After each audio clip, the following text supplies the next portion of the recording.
সকালে ঘুম থেকে উঠে বানিয়ে নিয়েছি ফ্রাইড রাইস। যা যা লাগবে: ধনেপাতা কুচি, টমেটো কুচি, পেঁয়াজ কুচি, বরবটি কুচি, কাঁচামরিচ কুচি, পটল কুচি, বিলাতি ধনেপাতা কুচি, গাজর কুচি, এই যে রসুন কুচি। এখন আরও 2টা নিয়ে নিয়েছি হচ্ছে ডিম। এখানে 2টা ডিম, তারপরে নিয়ে নিয়েছি আমি 2টা স্বাদের ম্যাজিক মশলা। এই যে এখন কেটে নিয়েছি এটা। এখানে 2টা ম্যাজিক মশলা আর নিয়েছি হচ্ছে হাফ রান্না করা ভাত। আর ফ্রাই প্যান বসিয়ে দিয়েছি হচ্ছে গ্যাসের মধ্যে। 3 টেবিল চামচ দিয়ে দিয়েছি ঘি। আমি ঘি দিয়েছি, আপনারা চাইলে বাটারও দিতে পারেন, তবে তেল ইউজ করা যাবে না। এরপরে দিয়ে দিয়েছি হচ্ছে গাজরগুলো দেওয়ার পরে হালকা করে ভেজে নিতে হবে, কারণ বেশি কুক করা যাবে না, একটু শক্ত টাইপের থাকতে হবে। এগুলো নাড়াচাড়া করতে করতে, হাই হিটে দেওয়া যাবে না, লো মিডিয়ামের আঁচের মধ্যে এগুলো হালকা করে ভেজে নিতে হবে। এরপরে দিয়ে দিচ্ছি হচ্ছে বরবটি কুচি।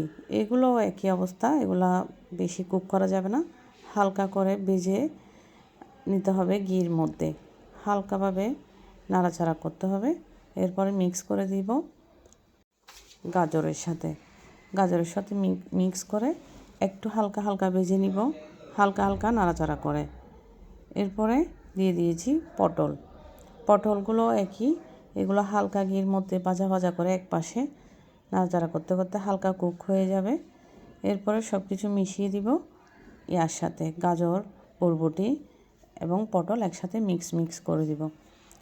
মিক্স করে হালকা নাড়াচাড়া করে কুক করে নিতে হবে। কুক করে নেওয়ার পরে এক পাশে রেখে এখন দিয়ে দিব হচ্ছে, এই যে এখন দিয়ে দিচ্ছি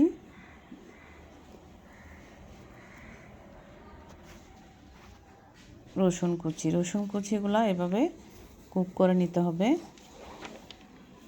একটু নাড়াচাড়া করে ঘির মধ্যে যাতে পুড়ে না যায়, এদিকেও লক্ষ্য রাখতে হবে। এই যে সব কিছু মিক্স করে নিয়ে নিব, হালকা ভাজা করতে হবে, খেয়াল রাখতে হবে যাতে পুড়ে না যায়। এখন দিয়ে দিয়েছি পেঁয়াজগুলো আমি 4 কোনা করে কেটে নিয়েছি। এগুলো একটু নাড়াচাড়া করে ভালো করে কুক করে নিব। কুক করে নেওয়ার পরে মিশিয়ে দিয়েছি। এখন দিয়ে দিয়েছি লবণ পরিমাণ মতো। এই যে এখন লবণ দেওয়ার পরে দিয়ে দিয়েছি টমেটো একটু দেরি করে দিয়েছি আমি, কারণ এগুলো হচ্ছে নরম, সেজন্য। এগুলো নাড়াচাড়া করতে করতে একটু হালকা ভেজে নিব, আর চুলার আঁচ সবসময় ছোটো করে দিতে হবে। এখন সব কিছু এক পাশে করে দিয়ে দিয়েছি ডিমটাও কুক হয়ে যাওয়ার পরে এই তো 2 মিনিট মতো রাখলে এটা ভালো করে কুক হয়ে যাবে।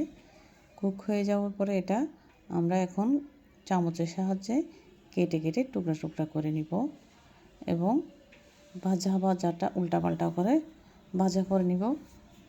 এরপরে সব কিছুর সাথে মিক্স করে দিব।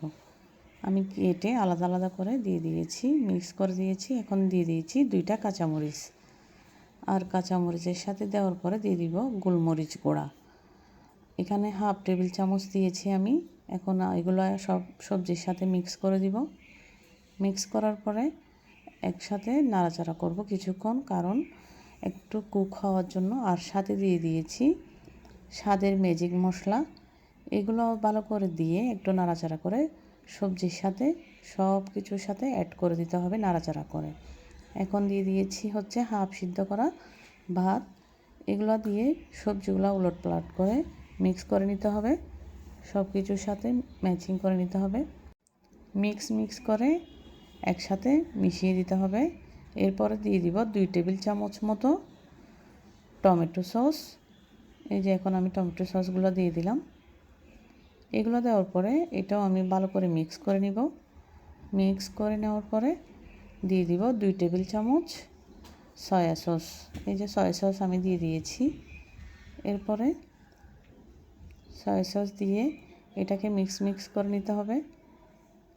দিয়ে দিয়েছি হচ্ছে ধনেপাতা, 2 ধরনের ধনেপাতা দিয়েছি আমি।